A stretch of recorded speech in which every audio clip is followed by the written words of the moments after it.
Mario Maker 2 has a ton of customization tools to make really creative and engaging levels. With that said, there's still plenty of things that could be added in the future, including level styles, enemies, power-ups, and things like that. So here's 100 new things I think need to be added to Super Mario Maker 2. And before beginning, obviously I don't expect all of these things to happen. Heck, maybe we're not even going to get a new update. This is just a handful of ideas.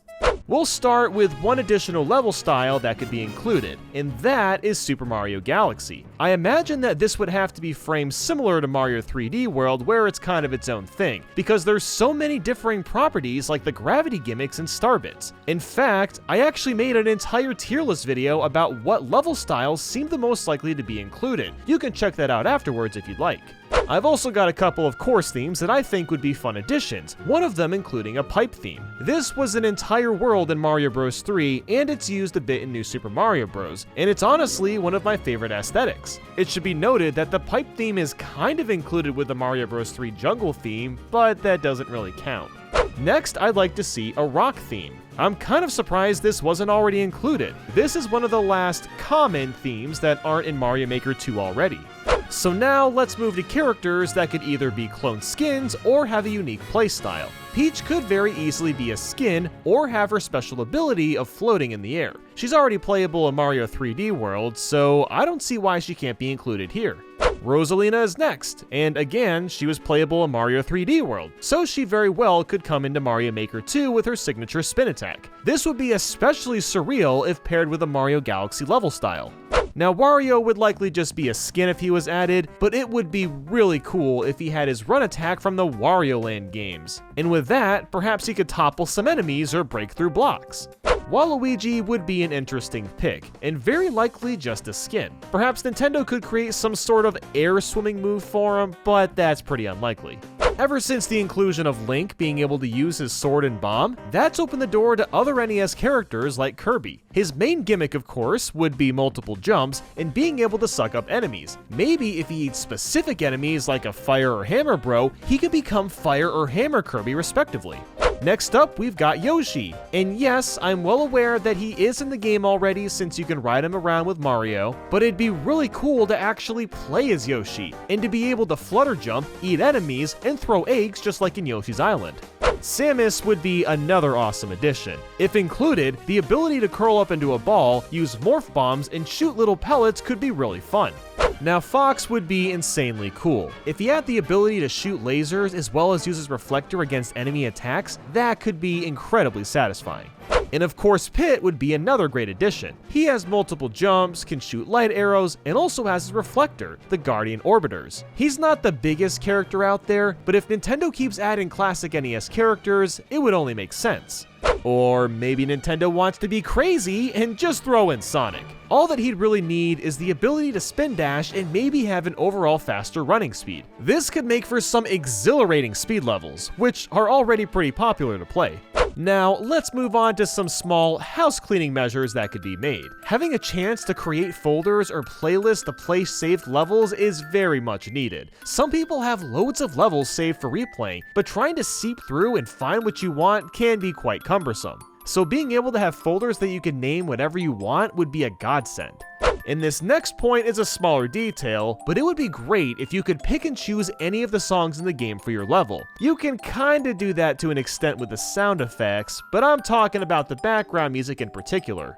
Clear conditions are a really awesome way to add additional incentives or challenges to levels. The only issue with this is that when you clear the condition, you still have to touch the flagpole. There really should be an option to simply end the level once you're done. And the last home cleaning thing that should be updated is more sub areas. Currently, we can switch between 2, which is okay, but 3 or 4 would be a lot better. Even Mario Bros. 1 levels have multiple sub areas including ground, under the pipe, and up in the sky. Let's move on to some new terrain to freshen up the level design, starting with stackable pipes. Now, stackable pipes were possible in the first Mario Maker, but were taken out of the second game. I'd imagine that this would be pretty easy to implement. Next, we've got to talk about lift generators. Of course, we've already got movable lifts, but they're a bit limiting. They can only move up and down, side to side, and you can adjust their speeds a bit. What I'm talking about, though, is lifts that continuously move up or move down like in World 1-2. Maybe these lifts could spawn out of pipes? Or perhaps perhaps they could be placed off screen like bonsai bills. And speaking of lifts, where's the scale platforms? Those are found in several Mario titles, and the weight mechanic could really spice up levels. And what about the stretch blocks? We did get snake blocks, which was a fantastic addition to Mario Maker 2, and stretch blocks are fairly similar in concept, but instead are stationary. They could easily be paired with snake blocks to simplify the clutter when making levels. And our next terrain piece is climbable fences. Now technically, this is already in the game in the Mario 3D World style while using Cat Mario, but it can't be globally used. My question is, why not? These fences are very common in Mario World and New Super Mario Bros., so it's kind of bizarre that they aren't used in every game style. And here's some more terrain I'm surprised can't be utilized, and that is the rising sand dunes. This is found in desert levels in New Super Mario Bros. And could be translated in the other themes with different effects. Rising water in beach levels, rising lava in castle levels, and so on and so forth. Here's a small little addition, pipe cannons. In some Mario levels, you enter a pipe only to be launched out of it. If we could adjust the distance, angle, and speed of these cannons, it could be pretty solid. While not very common, water balls or water squares would be incredible to have. The floating water really changes the pace, and it'd be especially neat if you could move them around and also up/downscale them. This next one is another small yet subtle change. In Mario 3D World, you can make crates that float on the water or lava, but why can't we do this with normal platforms? And I'm talking about the ones from Mario World where they move a little bit when you land on them. Those would be cool to have. Now how about the light blocks? That's because there's some levels that make everything dark around you, so having a light block would help a lot with that. Up next, the rotating panels. These panels are found in Mario 3D World. When you jump, the panel switches sides. While they could work in this manner, it might just be better to pair them with the on/off switch. Moving on from terrain, let's get into some power-ups that could be added. Since the Super Ball Flower is unlockable, there might as well be a way to use the carrot from Super Mario Land 2. It is kind of like the Tanuki suit where you slowly float down, but in some ways it's more broken. Then of course there's the frog suit. It's not really a beloved power-up per se, but it's such a classic one and it almost feels wrong that we can't use it. And how can we forget about the power balloon? This was always a fun one in Mario World, and it'd be great to see in the other game styles too. And next is the roulette block. This could be incredibly engaging if you were able to pick between 5 or 6 different power-ups to put in the box. Heck, maybe even adding enemies could be an option. This is another power-up that I'm shocked isn't in the game. The Mega Mushroom basically defines what New Super Mario Bros. Is. That and the Propeller Mushroom, which is in the game thankfully.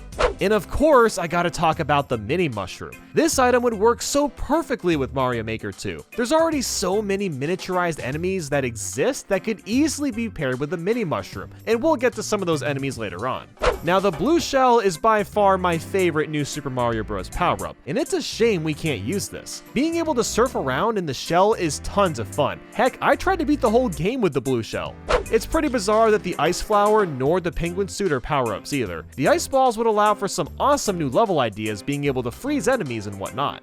So the red ring is something that could simply be paired with the pink coins. So I guess we would call this the pink ring, technically. Collecting all the coins under a set timer would be a nice change of pace compared to scouring pink coins for several minutes. If this were to be added, one notable change that would need to be done is the ability for the ring to respawn if the coins are required to beat the stage. Otherwise, that could be really unfair.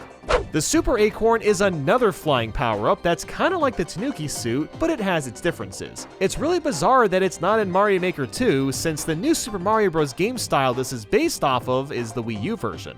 We might as well throw this one in too, the Golden Flower. These powerful golden balls melt through bricks to make coins, and could make for interesting puzzle levels where some blocks disappear completely and others don't.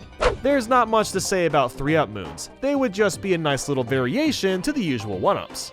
Next, we have the Baby Yoshis from New Super Mario Bros. U. All 3 of them would be nice to have in the game since they all have interesting power-ups. I debated on adding the double cherries since I wasn't sure if it would make sense, but if the additional character just spawned in the back, it would work well enough. And it would be really cool to see levels where you need multiple characters to all use different power-ups to get through certain sections.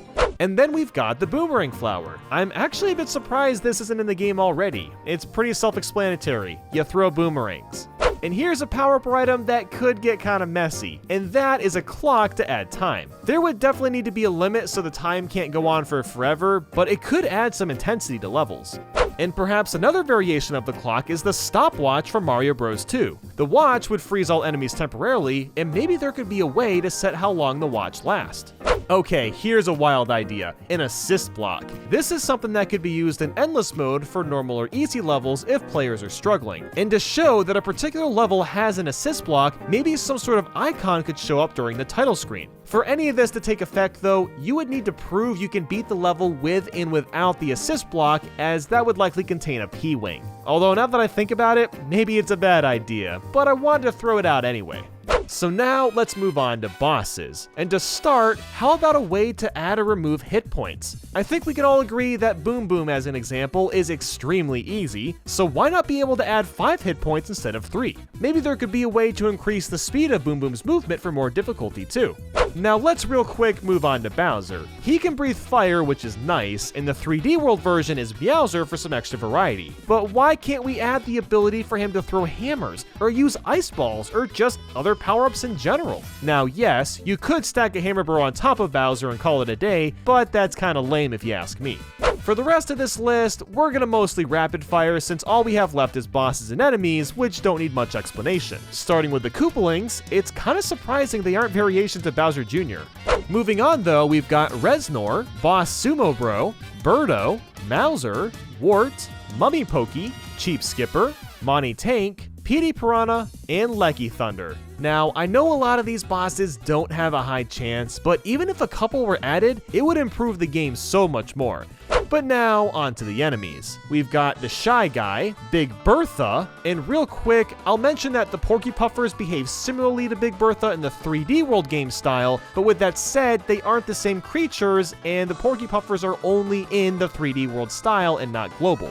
But after that, we've got Bullet Bills without blasters, because Bonsai Bills can already do that, so why not? Then there's the Bowser statue, in the Fire Bros, and not just in 3D World, but I mean globally with all the game styles. Then the Ice Bro, Boomerang Bro, Amazing Flying Hammer Bro, Mini Ninja, Chargin' Chuck, Pile Driver Micro Goombas, these could be easily attached to normal blocks, Patooey, an extension to normal Piranha Plants, Rotodisc, Fire Snake, Big Bubble, Boo Buddy Block, could very easily be attached to normal Boos, Dino Rhino, Fuzzy, Mecha Koopa, these could also be attached to Bowser Jr. as an additional attack, Rex, Super Koopa, or another variation to Koopas, Swooper slash Crober slash Swoop, they're basically all the same, Thwimp, which could be another variation of Thwomps, Urchin, Womp, Bruiser, Kabomb, or another type of Bob-Omb, Moneybags, Mini Goombas, these could also be attached to Goombas,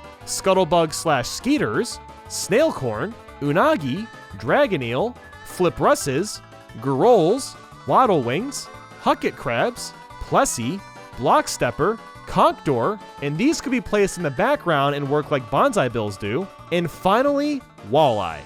Phew, that was a lot to cover. I really hope Nintendo still plans on updating this game more, because as of right now, it's hard to say if they will or not. So those are my choices. I feel like at least half of them are somewhat realistic, but hey, I guess we'll see what happens, right? But anyway, I hope you enjoyed this video, and thanks a bunch for watching. I'll speak with you all soon, and stay safe out there.